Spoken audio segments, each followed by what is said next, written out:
பிரியமான சகோதர சகோதரிகளே, ஆண்டவராய் இயேசு கிறிஸ்துவின் நாமத்தில் உங்களை அன்போடு வாழ்த்துகிறோம்.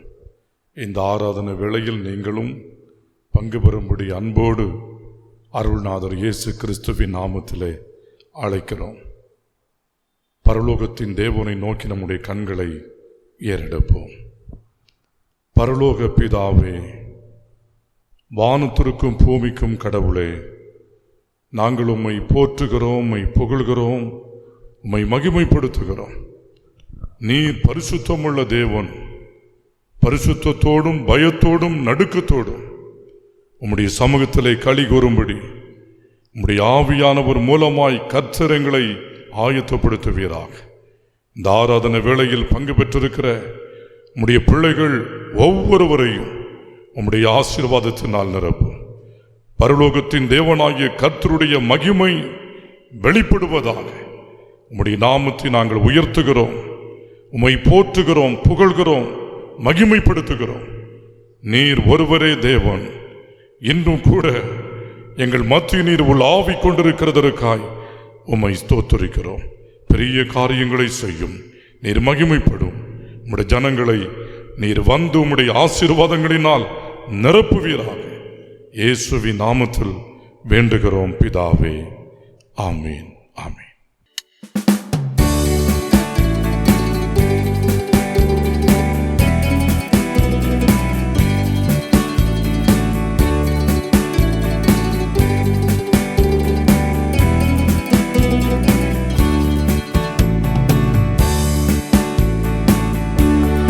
இயேசுவின் குடும்பம் ஒன்று உண்டு, அன்பு நிறைந்திடும் இடம் உண்டு.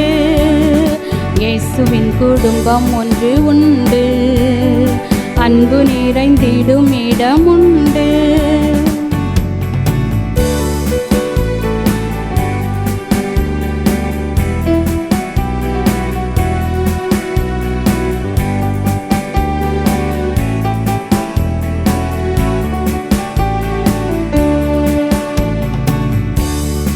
உயர்வும் இல்லை, அங்கு தாழ்வும் இல்லை, ஏழை இல்லை, பணக்காரர் இல்லை. உயர்வும் இல்லை, அங்கு தாழ்வும் இல்லை, ஏழை இல்லை, பணக்காரர் இல்லை. ராஜாதி ராஜா இயேசு என்றென்றும் ஆண்டிடுவார். ராஜாதி ராஜா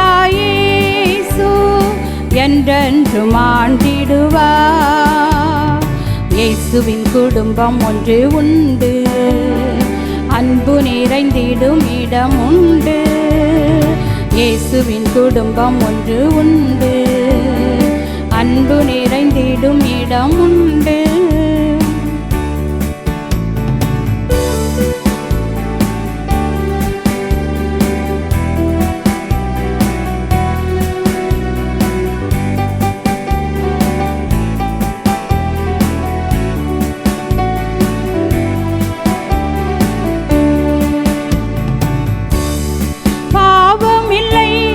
சாபம் இல்லை, வியாதி இல்லை, கடும் பசியும் இல்லை.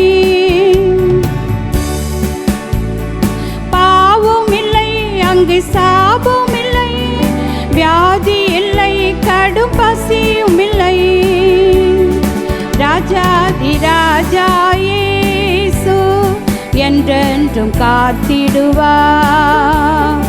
ராஜாதி ராஜா இயேசு என்றென்றும் காத்திடுவார். இயேசுவின் குடும்பம் ஒன்று உண்டு, அன்பு நிறைந்திடும் இடம் உண்டு. இயேசுவின் குடும்பம் ஒன்று உண்டு, அன்பு நிறைந்திடும் இடம் உண்டு.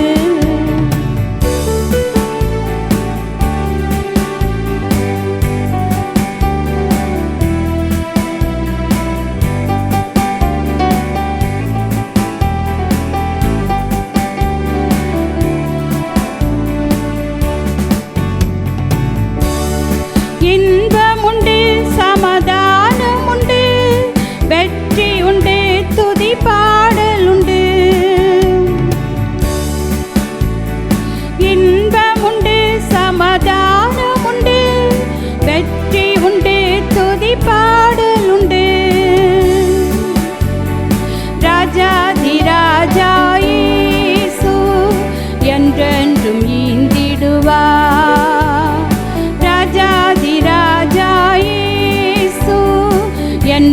என்றும் ஈந்திடுவார். இயேசுவின் குடும்பம் ஒன்று உண்டு, அன்பு நிறைந்திடும் இடம் உண்டு. இயேசுவின் குடும்பம் ஒன்று உண்டு, அன்பு நிறைந்திடும் இடம் உண்டு.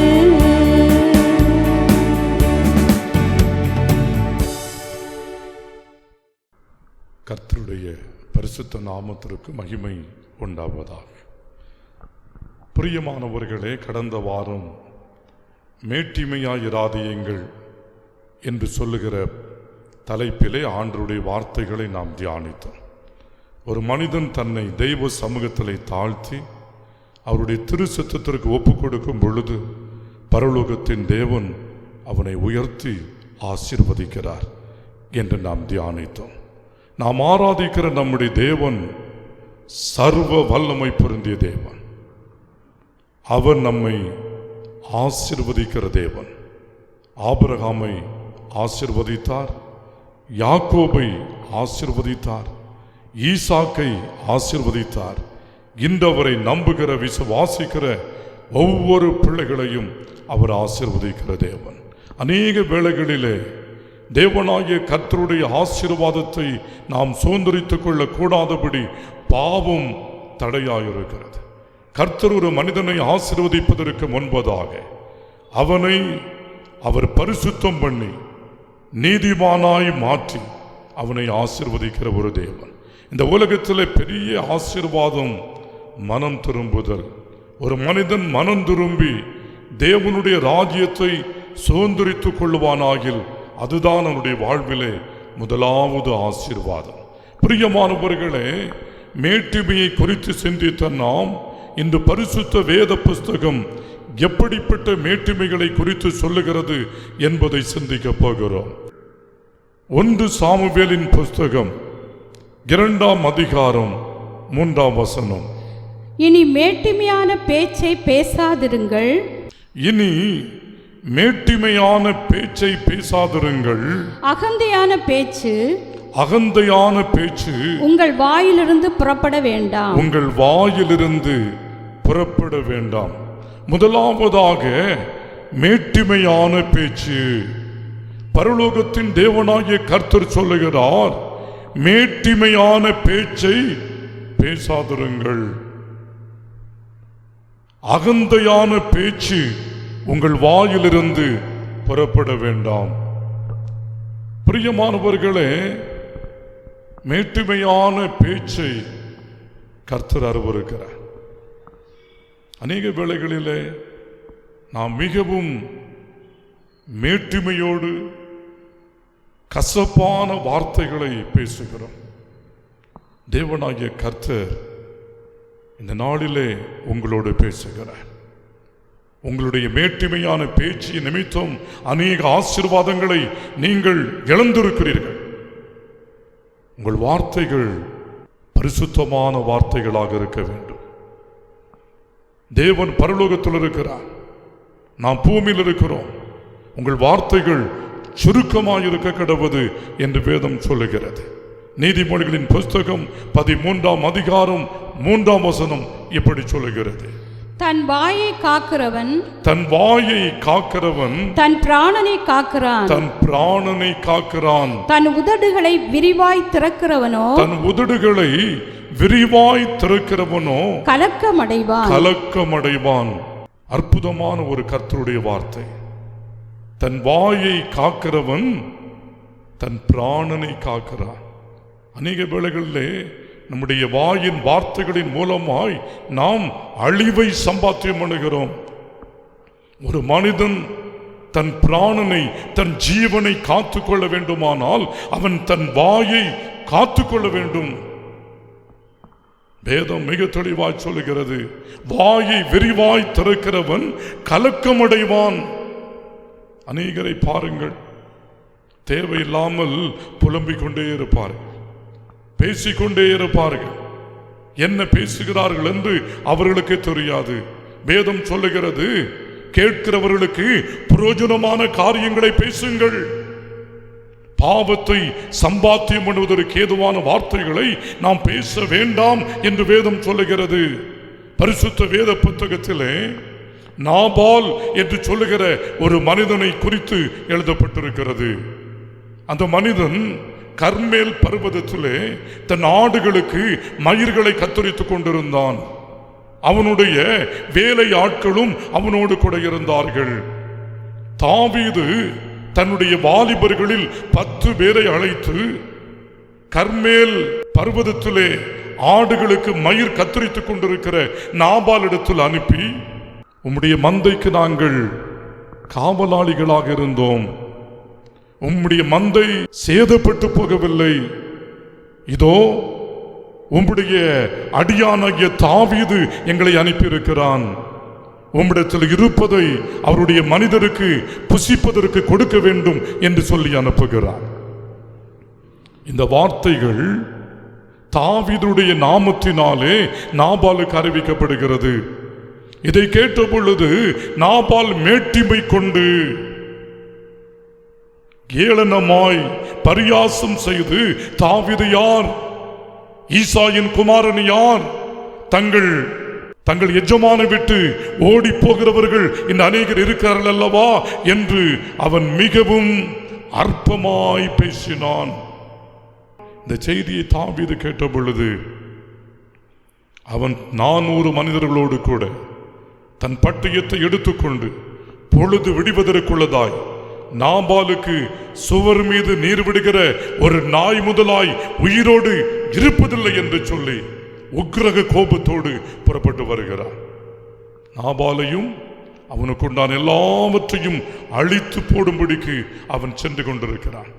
இந்த செய்தியை நாபாலின் வேலைக்காரன் ஒருவன் அறிந்து நாபாலுடைய மனைவியாகிய அபிகாயிலுக்கு சொல்லுகிறான். இதை கேட்ட பொழுது அவள் உடனே விவேகத்தோடு ஞானத்தோடு உணவு பதார்த்தங்களை ஆயத்தப்படுத்திக் கொண்டு அவள் தாவீதை சந்திக்க தீவிரமாய் காணிக்கைகளோடும் வேலைக்காரர்களோடு கூட புறப்பட்டு போகிறாள். தாவீதை கண்ட பொழுது தன்னுடைய கழுதையிலிருந்து இறங்கி முகங்குப்புற விழுந்து சாஸ்தாங்கமாய் அவனை வணங்கி அவள் புத்தியாய் பேசினாள். அபிகாயிலை குறித்து வேதம் சொல்லுகிறது, அவள் புத்தியான ஒரு ஸ்திரீ, அவள் விவேகம் உள்ளவள், அவள் ஞானமாய் பேசி தாவீது பழி வாங்காதபடி தாவீதை தடுத்து நிறுத்துகிறாள். பிரியமானவர்களே, இந்த செய்தியை அவள் தன் கணவனுக்கு சொல்லும்படி திரும்பி வருகிறாள். அங்கே ராஜ விருந்துக்கு ஒப்பான விருந்தை தன்னுடைய வீட்டிலே நாபால் செய்திருக்கிறான். குடித்து வெறித்திருக்கிறான். அவன் மதிமயங்கி இருந்தான். எனவே பொழுது விடியும் மட்டும் அவள் அமர்ந்திருந்து பொழுது விடிந்த பொழுது அவன் புத்தி தெளிந்த பொழுது நடைபெற்ற எல்லா சம்பவங்களையும் தன் கணவனாகிய நாபாலுக்கு அபிகாயில் சொல்லுகிறாள். இதை கேட்ட பொழுது அங்கு என்ன சம்பவிக்கிறது பாருங்கள். வேதம் அருமையாய் சொல்லுகிறது. 1 சாமுவேலின் புஸ்தகம் 25ஆம் அதிகாரம் 37ஆம் வசனம். பொழுது விடிந்து நாபாலின் வெறி தெளிந்த பின்பு அவன் மனைவி இந்த வர்த்தமானங்களை அவனுக்கு அறிவித்தாள். அப்பொழுது அவனுடைய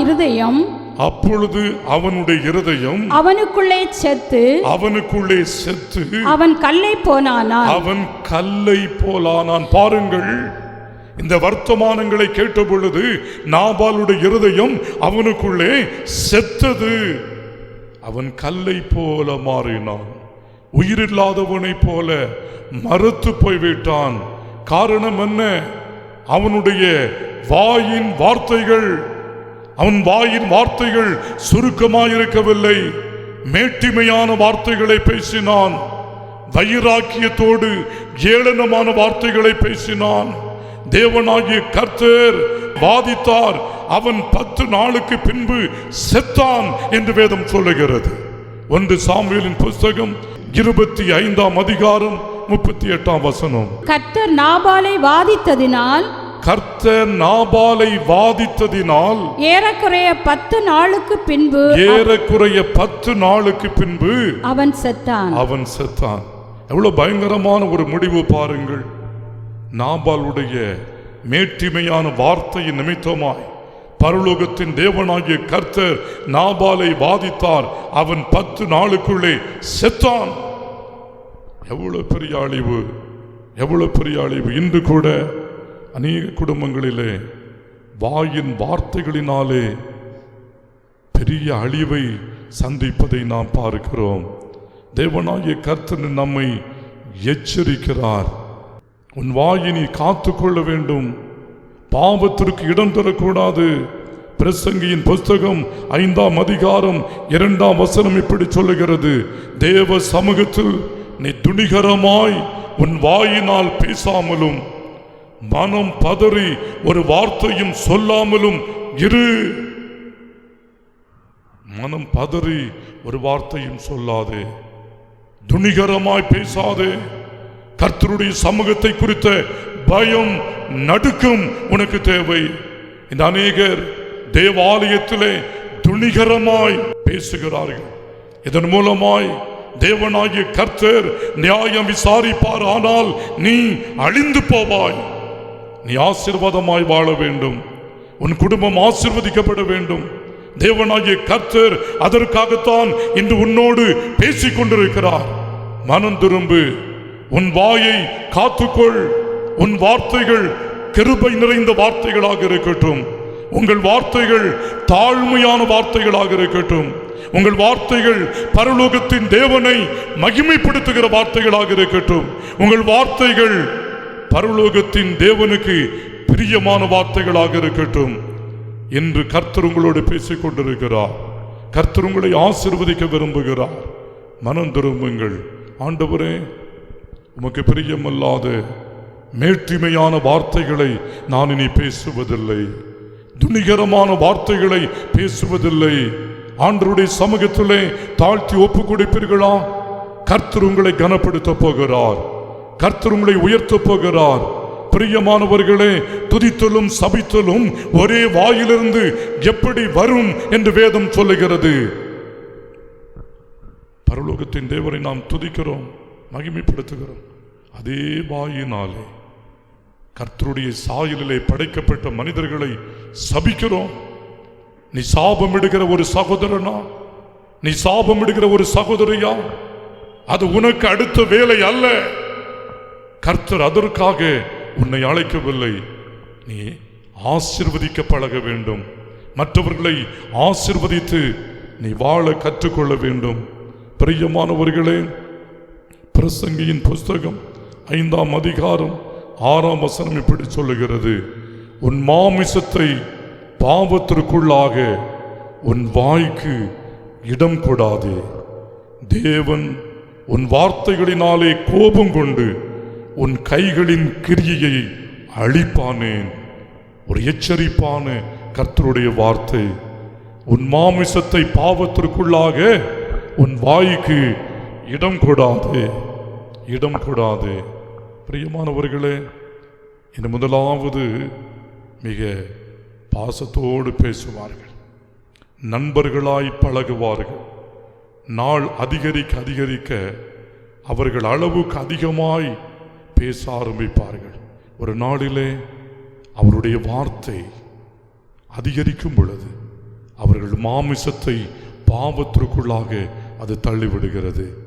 இந்த அநேக சம்பவங்களை இந்த உலகத்தில் நாம் பார்த்து கொண்டிருக்கிறோம். பிரியமானவர்களே, உன் மாமிசத்தை பாவத்திற்குள்ளாக்க உன் வாய்க்கு இடம் கொடாதே என்று கர்த்தருடைய ஆவியானவர் சொல்லுகிறார். நீ அப்படி செய்வாயானால் உன் வார்த்தைகளினாலே தேவன் கோபம் கொண்டு உன் கைகளின் கிரியைகளை அழித்து போடுவார். கர்த்தருடைய கோபாக்கினை வரும் பொழுது நீ செய்கிற எல்லா வேலையிலும் அழிவை நீ சம்பாத்தியம் பண்ணுவாய். உன் பிரயாசத்தின் பலனை நீ அனுபவிக்க முடியாது. உன் கைகளின் பிரயாசத்தை நீ சாப்பிட முடியாது. கைகளின் கிரியைகளை கர்த்தர் கோபத்தினால் அழித்து போடுவார் என்று வேதம் சொல்லுகிறது. உன்னை குறித்தும் உன் வார்த்தை குறித்தும் நீ எச்சரிப்பாக இருக்க வேண்டும். மத்தேயு நற்செய்தி நூல் 12ஆம் அதிகாரம் 36ஆம் வசனம் சொல்லுகிறது, மனுஷர் பேசும் வீணான வார்த்தைகள் யாவையும் குறித்து நியாய தீர்ப்பு நாளிலே கணக்கு ஒப்புவிக்க வேண்டும். கணக்கு ஒப்புவிக்க வேண்டும்.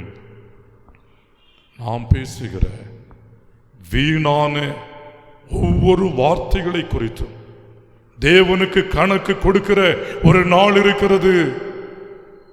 ஒருவேளை நீங்கள் பேசின வார்த்தைகளை நீங்கள் மறந்து போகலாம். கர்த்தர் அதை மறந்து போவதில்லை. கர்த்தர் அதை நினைவு கூறுகிறார். நியாய தீர்ப்பு நாளிலே நீங்களும் நானும் பேசுகிற வீணான வார்த்தைகளை குறித்து கர்த்தருக்கு கணக்கு கொடுக்க வேண்டும். கணக்கு கொடுக்க வேண்டும். நீதிமொழிகளின் புஸ்தகம் 10ஆம் அதிகாரம் 19ஆம் வசனம் சொல்லுகிறது, சொற்களின் மிகுதியில் பாவம் இல்லாமல் போகாது, தன் உதடுகளை அடக்குகிறவன் புத்திமான். இந்த நீங்களும் நானும் புத்திமானாய் வாழ வேண்டும். ஞானம் உள்ளவர்களாய் வாழ வேண்டும். ஞானம் உள்ளவர்கள் தான் தன் வாயை அடக்குவார்கள், தன் நாவை அடக்குவார்கள். பிரியமான தேவ ஜனமே, பரலோகத்தின் தேவனாகிய கர்த்தர் உங்களோடு பேசிக் கொண்டிருக்கிறார். அவர் உங்களை ஆசீர்வதிக்க விரும்புகிறார். இதுவரைக்கும் ஐயா, இரவு பகலாக உழைக்கிறேன், நான் சம்பாத்தியம் பண்ணுகிறேன், என் கைகளின் பிரயாசத்தை நான் அனுபவிக்க முடியவில்லை, என் பிரயாசமெல்லாம் விருதாவாய் போய்விட்டது, அதில் முன்னேற்றம் இல்லை, விருத்தி இல்லை. ஒரு வியாபாரத்தை ஆரம்பித்தேன், அதை நல்ல முறையில் நடத்தி கொண்டிருந்தேன், அதை இப்பொழுது நான் இழந்து போய் நிற்கிறேன், வருமானங்கள் இல்லை என்று சொல்லுவீர்களா? இந்த நாளிலே தேவனாகிய கர்த்தர் உங்கள் கைகளின் கிரியைகளை ஆசீர்வதிக்கும்படிக்கு, வரத்துள்ள பலனை கொடுக்கும்படிக்கு, நீங்கள் வாழ்க்கையிலே நாளுக்கு நாள் விருத்தி அடையும்படிக்கு உங்கள் வார்த்தைகள் சுருக்கமாக உங்கள் வார்த்தைகள் கிருபை பொருந்திய வார்த்தைகளாக இருக்கட்டும். உங்கள் வார்த்தைகள் பரலோகத்தின் தேவனை மகிமைப்படுத்துகிற கனப்படுத்துகிற வார்த்தைகளாக இருக்கட்டும். கர்த்தருடைய கடுமையான கோபத்தை வருவிக்கிற மேட்டிமையான வார்த்தைகளை விட்டு விலகுங்கள். உங்கள் வாயை காத்துக்கொள்ளுங்கள். உங்கள் வார்த்தைகள் சுருக்கமாக இருக்கட்டும்.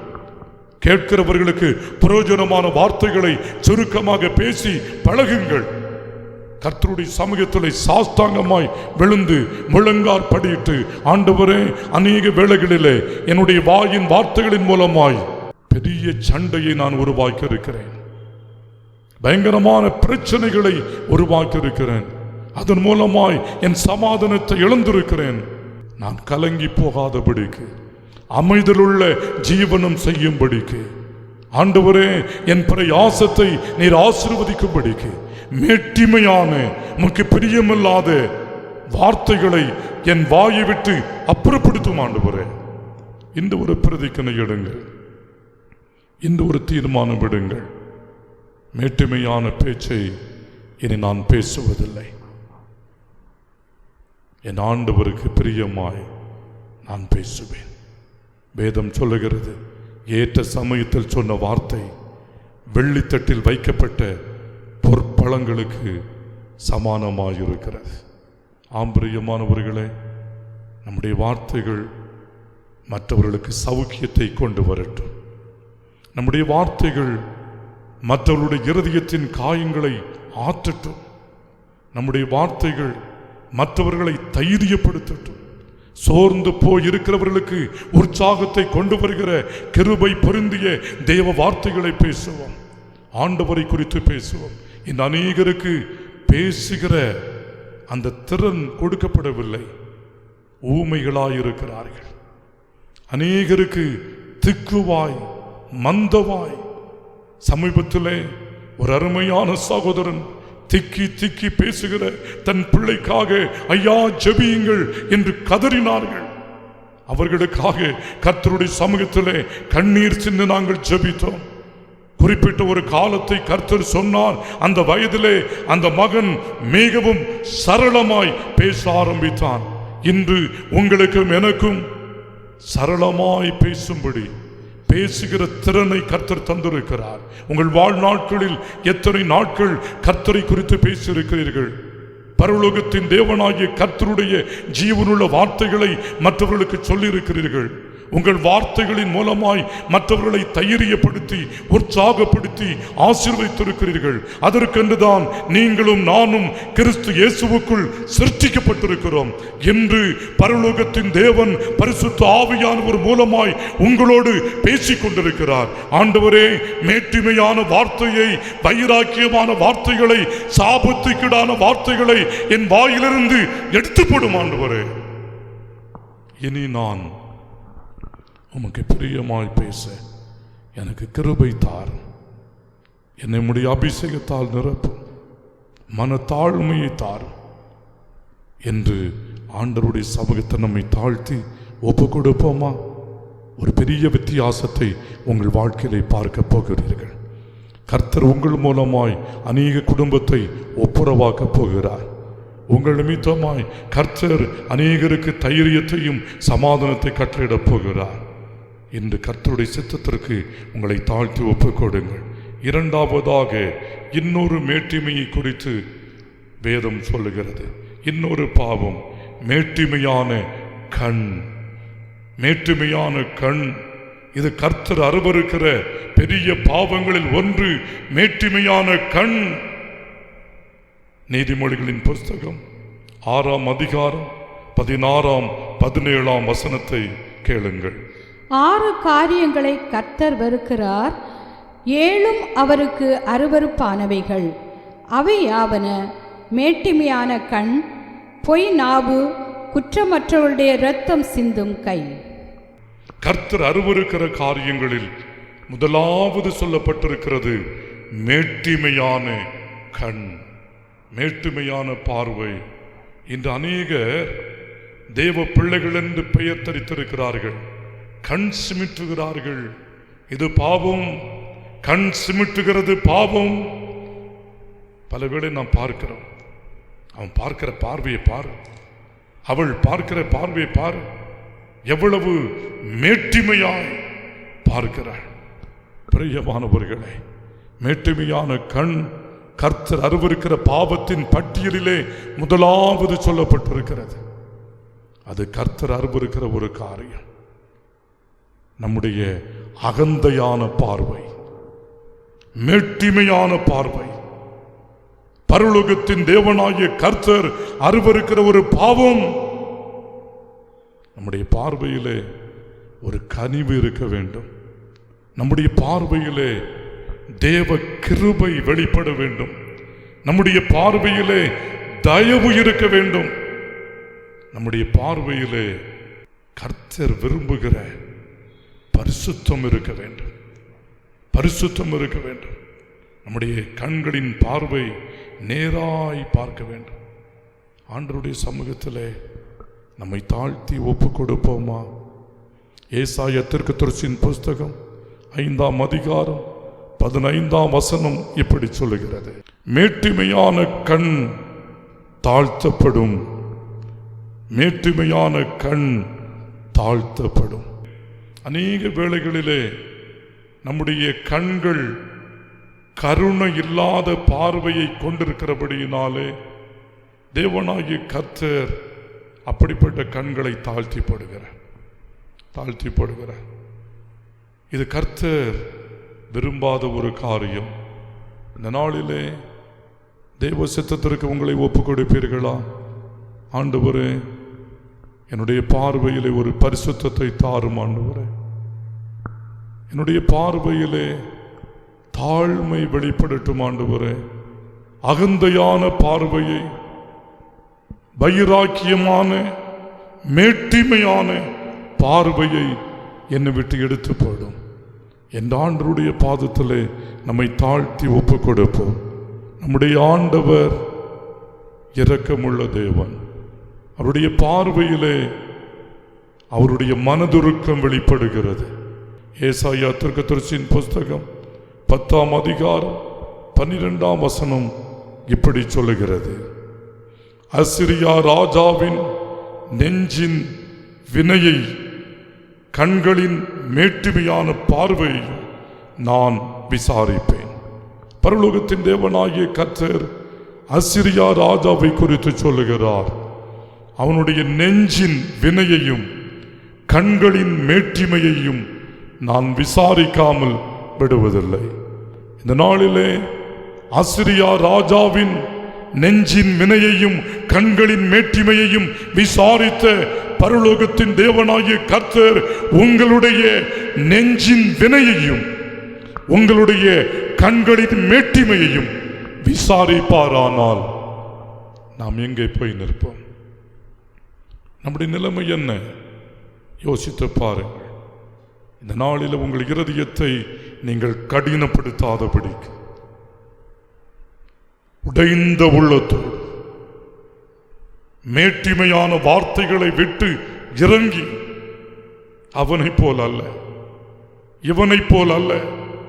நான் வாரத்தில் 2 முறை உபவாசம் பண்ணுகிறேன், தசமபாகம் கொடுக்கிறேன் என்று ஆவிக்குரிய மேட்டிமையான வார்த்தைகளை பேசாதபடி ஆண்டவரே பாவியாகி என்மேல் கிருபையாயிரும் என்று சொல். கர்த்தருடைய மனதுருக்கத்தை சுதந்திரித்துக் கொள்ளும்படி அவருடைய சமூகத்தில் நம்மை தாழ்த்தி ஒப்பு கொடுப்போம். நம்முடைய பார்வையில் ஒரு கனிவு இருக்கட்டும். ஆண்டவரே, இனி அகந்தையாய் நான் பார்க்க மாட்டேன். ஆண்டவரே, மேட்டிமையாய் பார்க்க மாட்டேன், இச்சையோடு நான் பார்க்க மாட்டேன். ஆண்டவரே, என்னை மன்னித்தருளும். என் பார்வையை பரிசுத்தப்படுத்தும், என் கண்களை பரிசுத்தப்படுத்தும், என்னுடைய கண்களிலே பரிசுத்தம் வெளிப்படட்டும். ஆண்டவரே, என்னை உமக்கு தாழ்த்தி அர்ப்பணம் செய்கிறேன் என்று சொல்லுவோமா? கர்த்தர் விசாரிக்கும் நாளிலே நீங்களும் நானும் அவருக்கு பிரியமானவர்களாய் நிற்கும்படிக்கு நம்மை தாழ்த்தி ஒப்பு கொடுப்போம். பக்தன் தாவீது இப்படி சொல்லுகிறான். சங்கீதங்களின் புஸ்தகம் 131:1. கர்த்தாவே, கர்த்தாவே, என் இருதயம் இருமாப்பு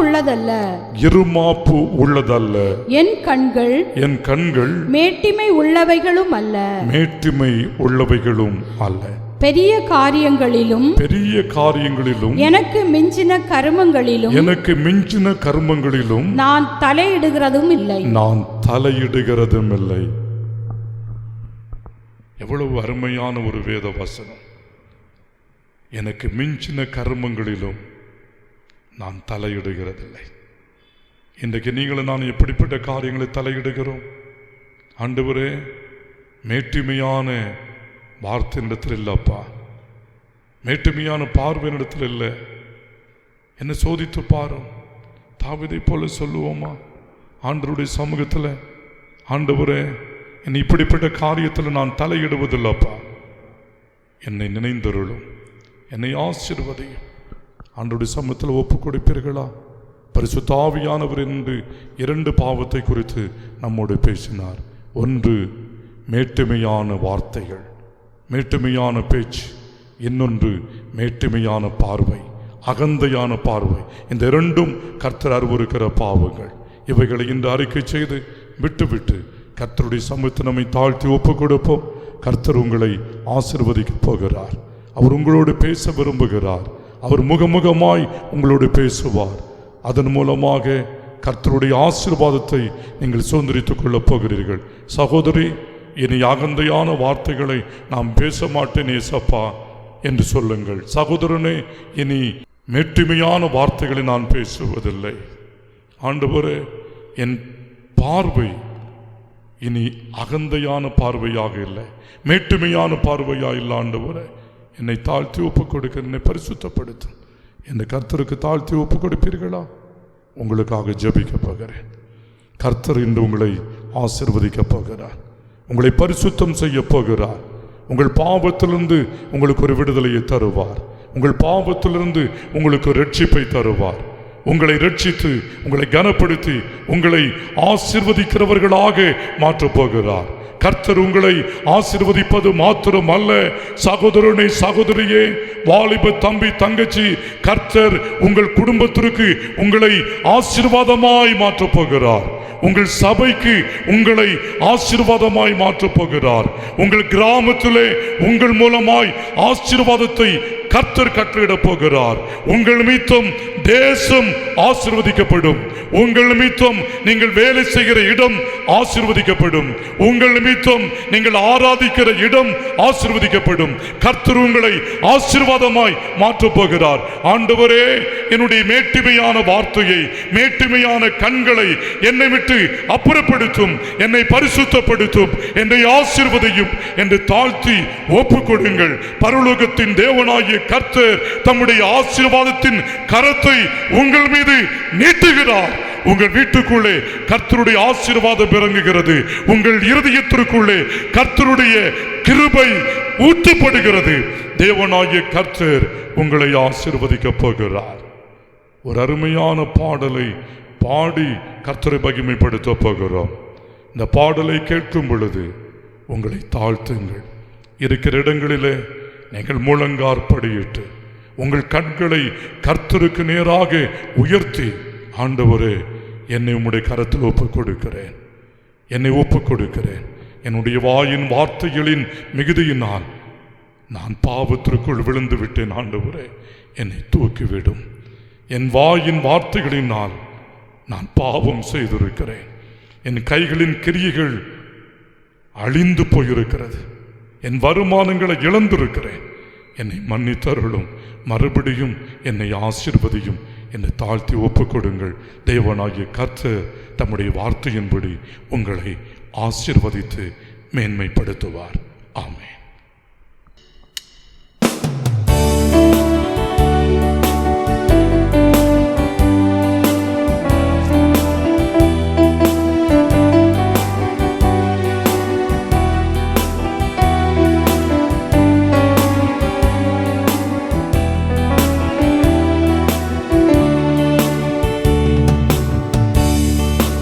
பிறர் வாழ வேண்டுமெனில் நான் சாக வேண்டும், நான் சாக வேண்டுமெனில் அவர் வாழ வேண்டும், எனிலே சுத்தின வாழ வேண்டும், எனிலே சுத்தின வாழ வேண்டும். பிறர் வாழ வேண்டுமெனில் நான் சாக வேண்டும், நான் சாக வேண்டுமெனில் அவர் வாழ வேண்டும், எனிலே சுத்தின வாழ வேண்டும், எனிலே சுத்தின வாழ வேண்டும்.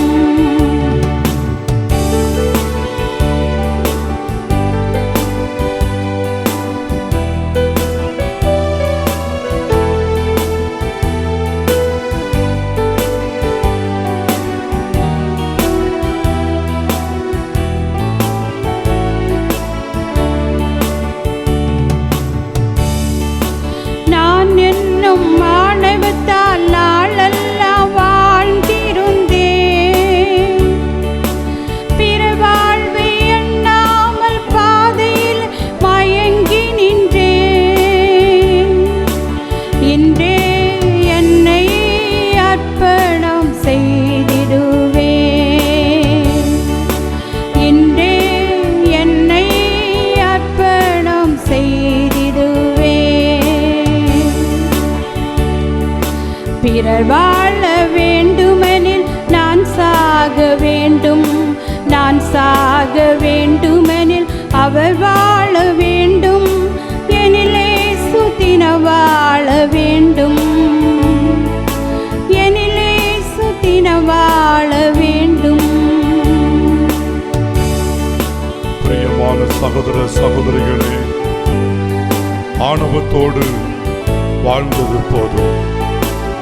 இயேசுவுக்காக வாழ்வ நம்மை அர்ப்பணம் செய்வோமா? அவர் இன்றே நம்மை அழைக்கிறார். கிறிஸ்துவுக்காக நம்மை அர்ப்பணம் செய்வோம். மேட்டிமையான வார்த்தைகளை விட்டுவிட்டு கர்த்தரை மகிமைப்படுத்துகிற வார்த்தைகளை பேச பழகுவோம். மற்றவர்கள் மனமகிழ பேசுவோம். கர்த்தர் நம்மை அதற்காக அழைத்திருக்கிறார். மற்றவர்கள் மனமகிழ மன்னவனை நீ மரித்தாய்,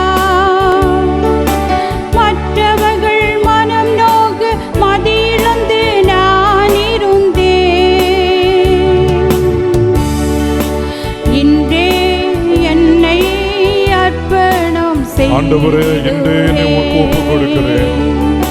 என்னை ஆசீர்வதியும் ஆண்டவரே. அநேகருடைய மனம் நோகும்படி நான் பேசியிருக்கிறேன். என் மேட்டுமையான பார்வையும் மேட்டுமையான கண்களும் ஆண்டவரே உமக்கு பிரியமில்லாதவர்கள் என்னை மன்னித்தருளும் ஆண்டவரே. எனக்காக மரித்து உயிர்த்தெழுந்த இயேசுவுக்காய் வாழும்படி, இயேசுவை குறித்து பேசும்படி, அவருடைய வார்த்தையை சொல்லும்படி என்னை அர்ப்பணிக்கிறேன் என்று சொல்லுங்கள். தேவனாகிய கர்த்தர் உங்கள் மத்தியிலே வசிக்கிற தேவன். அவர் உங்கள் கூடாரத்துக்குள்ளே கடந்து வருவார். அவர் தம்முடைய ஆசீர்வாதத்தினாலும் சமாதானத்தினாலும் சந்தோஷத்தினாலும் உங்கள் வாழ்க்கையை நிரப்புவார். இயேசு கிறிஸ்து உங்கள் வாழ்க்கையில வரும் பொழுது உங்கள் வாழ்க்கையிலே ஒரு பெரிய மாற்றத்தை கொண்டு வருவார். நீங்கள் இழந்து போன ஆசீர்வாதங்கள், இழந்து போன சமாதானம், இழந்து போன மேன்மை, இழந்து போன ஐஸ்வர்யத்தை மறுபடியும் தந்து உங்களை கிறிஸ்து கனப்படுத்துவார். உலகுக்காய் நான் வாழ ஒரு மனது துடிக்கையிலே உள்ளுக்குள் கரைபட்ட மறுமனது மறுத்ததையா. இன்றே என்னை அர்ப்பணம் செய்திடுவே. இன்றே என்னை அர்ப்பணம் செய்திடுவே. பிறர் வாழ வேண்டுமெனில் நான் சாக வேண்டும். நான் சாக வேண்டுமெனில் அவர் வாழ வேண்டும். எனிலே சுத்தின வாழ வேண்டும். எனிலே சுத்தின வாழ வேண்டும். பிறர் வாழ வேண்டுமெனில் நான் சாக வேண்டும். நான் சாக வேண்டுமெனில் அவர் வாழ வேண்டும். எனிலே சுத்தின வாழ வேண்டும். எனிலே சுத்தின வாழ வேண்டும். எனிலே சுத்தின வாழ வேண்டும்.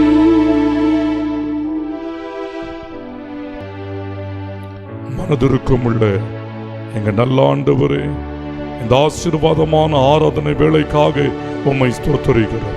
எப்பொழுதும் தங்களை தாழ்த்தி கர்த்தருக்கு ஒப்பு கொடுத்திருக்கிற ஒவ்வொரு பிள்ளைகளையும் உம்முடைய மாசற்ற இரத்தத்தினாலே நீர் கழுவி பரிசுத்தப்படுத்தி அவர்களை ஆசீர்வதிப்பீராக. நீர் வந்து உம்முடைய ஆசீர்வாதங்களினால் உம்முடைய ஜனங்களை நிரப்புவீராக. உடைய வாழ்க்கையில பெரிய மன மாற்றத்தை கர்த்தர் கட்டளையிடுகிற அன்புக்காய் உமக்கு ஸ்தோத்திரம் செலுத்துகிறேன். உம்முடைய ஜனத்தை நீர் ஆசீர்வதிப்பது மாத்திரம் அல்ல, அநேகருக்கு ஆசீர்வாதமான பாத்திரமாய் உம்முடைய பிள்ளைகளை உயர்த்துவீராக. நீர் அப்படி செய்கிறதற்காய் ஸ்தோத்திரம். பலவீனத்தோடு, வியாதிகளோடு, கொடிய கை கால் வலி வேதனைகளோடு துடித்துக் கொண்டிருக்கிற பிள்ளைகளுக்காக ஜெபிக்கிறேன். இப்பொழுதே விடுதலையின் ஆவியானவர் தம்முடைய பிள்ளைகளுக்குள் இறங்குவீராக. சகல ரோகங்களையும் நோய்களையும் குணமாக்கி உம்முடைய ஜனத்தை ஆசீர்வதிப்பீராக. பாவ சாபத்துக்குள் மூழ்கி கிடக்கிற உடைய பிள்ளைகளுக்காக பிரார்த்தனை செய்கிறேன். யார் இந்த பாவத்திலிருந்து சாபத்திலிருந்து என்னை விடுவிப்பது, என்னை குணமாக்குவது, என் குடும்பத்தை யார் காப்பாற்றுவது என்று சொல்லுகிற உடைய பிள்ளைகளை தயவாய் நினைந்தருளும். அவருடைய பாவத்திலிருந்து சாபத்திலிருந்து உம்முடைய பிள்ளைகளை மீட்டு ரட்சிப்பீராக. இயேசுவின் நாமத்திலே நான் ஜெபிக்கிறேன் ஆண்டவரே. அடிக்கடி பல முறை சரீரத்திலே அறுவை சிகிச்சை செய்யப்பட்டு வேதனைகளோடு துடித்துக் கொண்டிருக்கிற சகோதர சகோதரிகளுக்காக இப்பொழுதே ஜெபிக்கிறேன். ஆண்டவர் உம்முடைய ஆணி கடாவப்பட்ட காயங்கள் நிறைந்த கரத்தை நீட்டி காயப்பட்ட பகுதிகளை இப்பொழுதே தொடுவீராக. உம்முடைய ஜனத்தை குணமாக்கி காயங்களை ஆற்றி அவர்களுக்கு சவுக்கியத்தையும் சமாதானத்தையும் கட்டளையிடுவீராக. இயேசுவின் நாமத்திலே உம்முடைய பிள்ளைகளுக்காக நான் ஜெபிக்கிறேன். என் ஆண்டவர் அவர்களை குணமாக்கி பரிபூரண சவுக்கியத்தை ஆண்டவர் கட்டளையிடும். தேவைகளோடு உம்முடைய திரு சமூகத்தை ஒற்று நோக்குகிற பிள்ளைகளுக்காக ஜெபிக்கிறேன். கடன் பாரம், பொருளாதார நெருக்கடி, வட்டி கடன்களின் மூலமாக வாழ்விழந்து போய் கண்ணீரோடும் கவலையோடும் கஷ்டத்தோடு இருக்கிற பிள்ளைகளை தேவரை சந்தித்து ஆசீர்வதிப்பீராக. அவர்களுக்கு இருக்கிற கொஞ்ச வருமானத்தை, கொஞ்ச பொக்கிஷத்தை தேவனாகிய கர்த்தர் ஆசீர்வதித்து பெருக பண்ணுவீராக. நீர் பெருக்கத்தின் தேவன், நீர் குறுக பண்ணுகிற தேவன் அல்ல. தேவருடைய வருமானத்தை ஆசீர்வதித்து பெருக பண்ணி உம்முடைய பிள்ளைகள் வாங்குகிறவர்களாக அல்ல, கொடுக்கிறவர்களாய் மாறும்படிக்கு இயேசுவின் நாமத்தில் உம்முடைய பிள்ளைகளை நான் ஆசீர்வதிக்கிறேன். கர்த்தர் அப்படி செய்கிறதற்காய் உமக்கு ஸ்தோத்திரம். அவர்கள் கையிட்டு செய்கிற எல்லா கடமைகளையும், தொழில்துறைகளையும், வியாபாரங்களையும், அலுவலக பணிகளையும் தேவனாகிய கர்த்தர் ஆசீர்வதித்து உடைய பிள்ளைகளை மேன்மைப்படுத்தும். பெரிய காரியங்களை செய்யும். அநாதைகளுக்காக, விதவைகளுக்காக, கைவிடப்பட்ட பிள்ளைகளுக்காக, வீடு வாசல் இல்லாத பிள்ளைகளுக்காய் கண்ணீரோடு பிரார்த்தனை செய்கிறேன். தேவனாகிய கர்த்தர் திக்கற்றவர்களின் தகப்பன். உடைய பிள்ளைகளுக்கு ஆதரவாயிருந்து உடைய மார்போடு அணைத்து அவர்களை முத்தமிட்டு ஆசீர்வதியும். உம்முடைய பொற்கரத்தினால் அவருடைய கண்ணீரை துடைத்தறிவீராக. உடைய நாமும் உடைய பிள்ளைகள் மூலம் மகிமைப்படட்டும். ஆசீர்வதியும், ஆசீர்வதியும். இயேசுவின் நாமத்தில் ஜெபிக்கிறேன் பிதாவே, ஆமென், ஆமென். பிரியமானவர்களே, தொடர்ந்து உங்களுக்காக நாங்கள் ஜெபிக்கிறோம். எங்களுக்காக, ஊழியங்களுக்காக ஜெபிக்கவும், நீங்கள் ஆதரவாயிருக்கவும் அன்போடு உங்களை இயேசு கிறிஸ்துவின் நாமத்திலே கேட்டுக்கொள்கிறோம். பரலோகத்தின் தேவனாகிய கர்த்தர் உங்கள் எல்லா பாவங்களிலிருந்தும் உங்களை நீங்களாக்கி விடுவித்து உங்களை ஆசீர்வதித்து மேன்மைப்படுத்துவார். ஆமென்.